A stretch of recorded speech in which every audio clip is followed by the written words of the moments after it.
Então aqui a região é válida, mas eu não tenho um gatilho que está falando assim, vem atrás de mim ainda, tá? Caso ele perca aqui, aí eu vou ter uma divergência no 2 minutos, aí dá pra gente operar. Se ele for embora por aqui, eu falei para vocês que a tendência dos 60 minutos é de alta, certo? Ó, o Brent também tá apitando aqui para mim.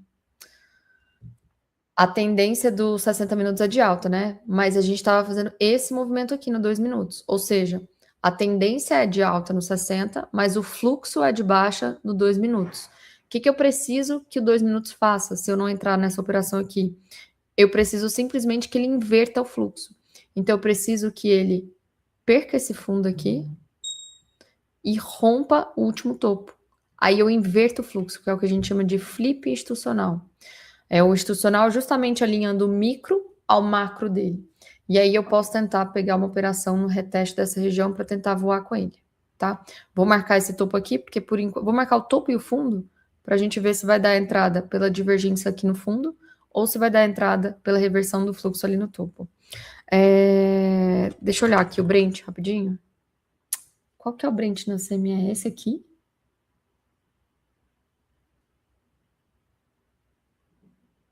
Código do Brent, vamos ver.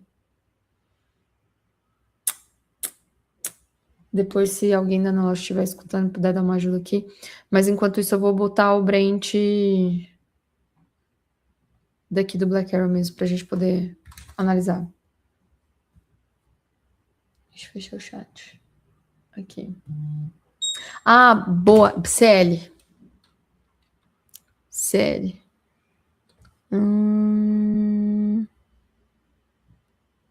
Não, então deve ser o coil mesmo. Não.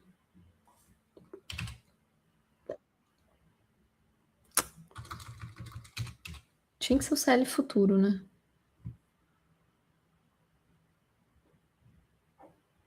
Mas também não é.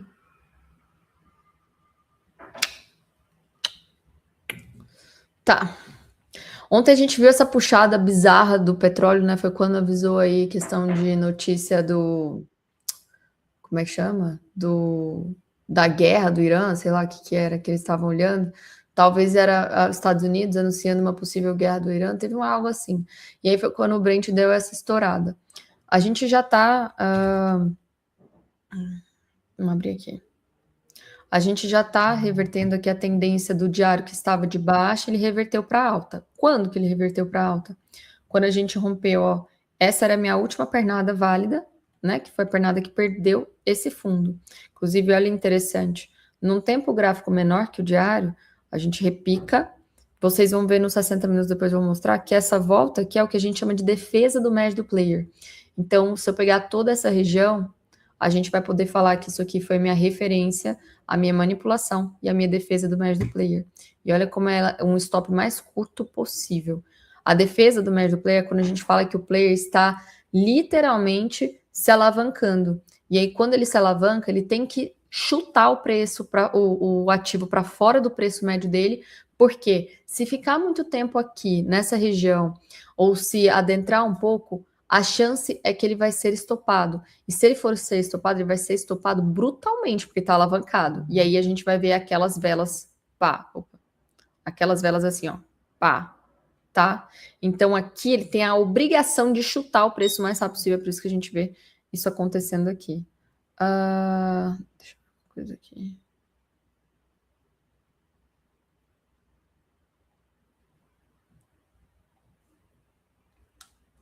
Tá. Então, uma vez que a gente rompe essa pernada, rompe esse último topo, recua e rompe de novo, a gente teve o choque, ou seja, a mudança de característica de uma tendência que era de baixa para agora uma tentativa de reversão para alta. Quando ele rompe esse topo, eu já posso falar que agora é alta? Não. Eu só vou poder te confirmar pelo SMC, pelo Smart Money, que já é alta 100%, a partir do momento que eu rompo esse topo, igual eu fiz aqui, recuo e faço mais uma quebra de estrutura a favor da nova tendência. Isso aqui a gente dá o nome de boss. Nome do meu canal, The Boss. Boss, que é Break of Structure. Quebra a estrutura. Então, choque mais primeiro boss, eu mudo a tendência 100%, e aí eu tô livre, leve e solta para ficar buscando. Cada recuo eu vou estar comprando, cada recuo eu vou estar comprando, certo? Então, diário já está de alta, cada recuo eu vou estar comprando pelo Brent. Então, eu vou descer o tempo gráfico. Descendo o tempo gráfico aqui para os 60 minutos. Antes de descer para 60 minutos, eu vou descer, vou pela ordem, tá? Do Forex, que é Forex ou commodities, mercados que se movem aí a 23 horas. Então, eu tenho o diário, divido por 5, né? O diário tem as 24 horas dele lá, basicamente. Divido por 5, eu chego nos 288 minutos. Esse vai ser o meu intermediário. Deixa eu abrir aqui, ver se o gráfico vai abrir. Pronto.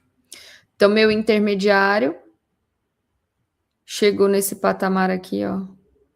Cadê o 30? Já já a gente olha. Ainda não chegou no patamar de 30, que é o que a gente gosta, que seja o maior recuo do diário possível. Então, vou descer mais um tempo gráfico, sabendo que a minha perna validada, a última, é essa daqui. Se eu tenho essa pernada validada, eu vou descobrir onde é que é a região que eu posso comprar e onde é que é a região que eu posso vender. Como que eu faço isso? Eu marco de 0 a 100. Sempre que eu estiver abaixo dos 50%, eu estou autorizada a comprar. Acima dos 50%, autorizada a vender. Melhor região do mundo. Quem está aqui desde o primeiro dia, que está me acompanhando, já sabe. Região dos 79%. Região de OTE. Optimal Trade Entries. Melhor região possível. Por quê? Porque eu tenho um stop curto para um alvo, se eu estiver correta, longo. É isso que nós queremos, certo? Então ele veio, fez a entrada e agora o objetivo final dele é quebrar essa estrutura, sabendo que ele está respaldado pelo diário. Vamos diminuir mais um tempo gráfico. Venho para o 60. Então, 288 divide por 5, chega no 60. É quebrar, dá um 57 pouco, redondo para 60, tudo em paz. 60 está fazendo o quê? Está transportando o preço daqui do ponto mais barato do gráfico até um ponto mais caro, tentando romper essa máxima aqui. Não é fácil romper a máxima, né? Porque se o preço caiu aqui, é porque de fato existe um vendedor, né, gente? Não é da nossa cabeça que ele cai sozinho. Mas o vendedor, teoricamente, ele é mais fraco do que o comprador, porque eu tenho o 60, o 288, o diário, todos ao meu favor. Então, quem é esse carinha aqui que é o tempo gráfico menor perto dos outros? Então, por isso que eu sempre vou priorizar os tempos gráficos maiores. Se o diário está mandando que é de alta, então eu vou estar buscando por um de alta. Ah, mas você está falando que é day trade, Ariane. Muito mais fácil eu buscar um day trade a favor do que eu vejo do macro. Porque é aquela mesma questão, a gente chega no alinhamento do micro com o macro. Se eu for entrar na mesma pernada de impulsão que um diário está formando, o nosso alvo é mais longo e o nosso alvo vai mais rápido.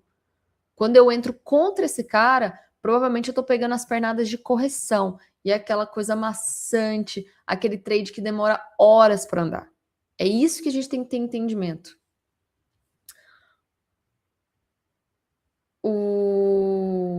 Deixa eu ver aqui. O Yuri perguntou, mas quantos contratos você compra cada vez você vai fazer DCA? O meu é de acordo com o meu capital que eu tenho destinado para cripto, né? A gente sempre que recomenda. Quanto de capital você tem destinado para você fazer investimento? Ah, X. Vamos supor. Ah, tenho 100 mil. Então, o recomendável, né, para quem é mais conservador, é de 3 a 5% deste capital destinado para cripto. Então, se você já tem uma posição, você não vai poder usar todo esse capital. Então, o que você sobra de cripto para você se posicionar? E aí, de acordo com o que você tem disponível, você fatia aí em 5 vezes, que você pode fazer o DCA, ou em 10 vezes, se você quiser ser um pouco mais conservador. Então, depende muito do seu perfil. Eu não sou assessora para poder recomendar dessa forma, mas é essa forma que eu faço. E os meus alunos também.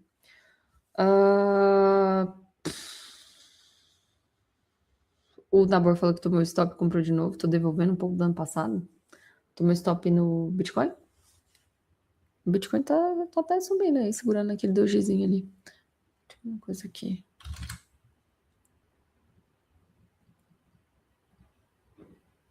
Tá.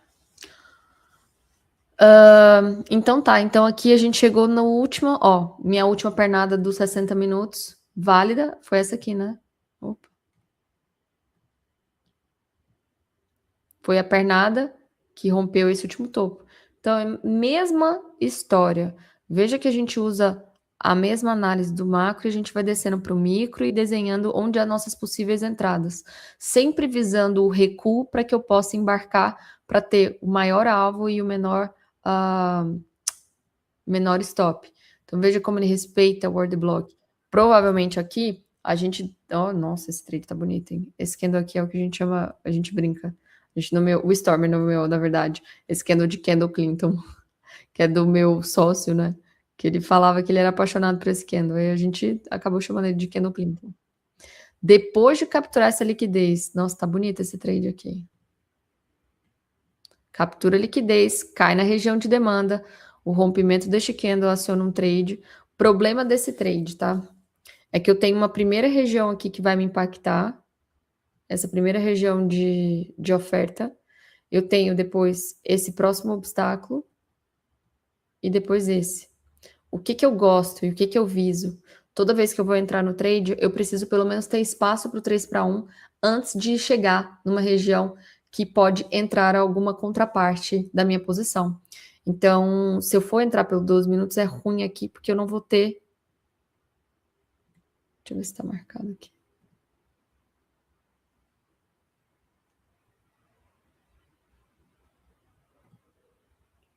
Não, Nabor, não torce contra o meu time, não. Querendo que o dólar caia aí, não faz isso comigo, não. Tá aqui. Então, não me dá 2 para 1 suficiente. O que que eu posso pensar? Tô descendo aqui o tempo gráfico.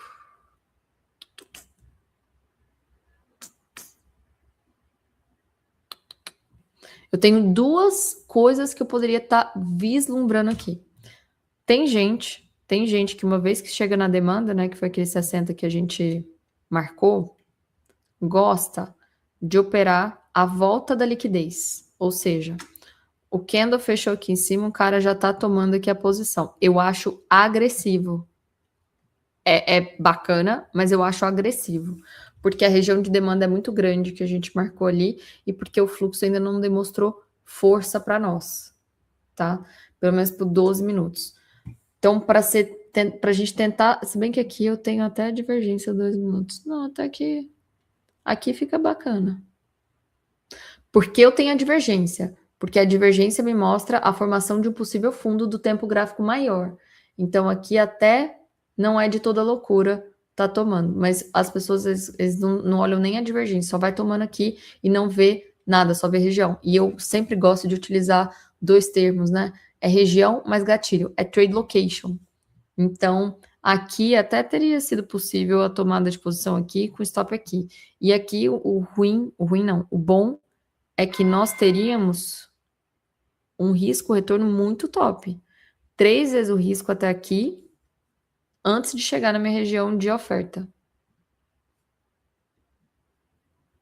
Vamos ver como é que vai evoluir esse trade aí. Vamos lá pro US... Opa, não é você. O SDJPY, que mencionou aqui. Ah, aqui, ó. Então, de verdade, ele acabou de romper o último... Não, eu precisava que ele tivesse perdido aqui. Porque se ele tivesse perdido aqui, ó, aqui que era o último fundo. Porque essa era a minha última pernada, então aqui era o último topo, na verdade. Como ele não perdeu, ele segurou, fazendo fundos mais altos, então meu último topo tá só aqui, ó. Só posso considerar a operação quando ele romper aqui. Porque eu não tenho a divergência perfeita aqui embaixo. Aí eu preciso que ele reverta o fluxo sozinho e aí eu tento embarcar depois. Então aqui a coisa fica invalidada para nós. Vamos falar sobre os trades de ontem aqui, já do mercado americano, que daqui 20 minutos vai abrir os mercados. O Nabor falando, pois é, primeiro dia que eu vi você altista pro dólar, fiquei quietinho. É, mas o dólar subiu 150 pontos, né, meu amigo? Desde quarta-feira passada que eu falei, né? E o DXY também, né? E todos os pares também, né?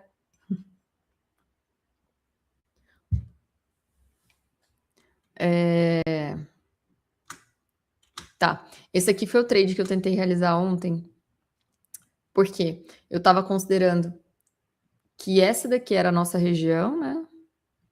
E aqui, da mesma forma que a gente analisou anteriormente, aqui foi a primeira aparição do vendedor. Aqui foi a manipulação do tempo gráfico menor e aqui a defesa do médio do player. Problema aqui, eu estava tentando vender apenas nessa região aqui, ó. Eram 2 minutos. Foi aqui. Aqui.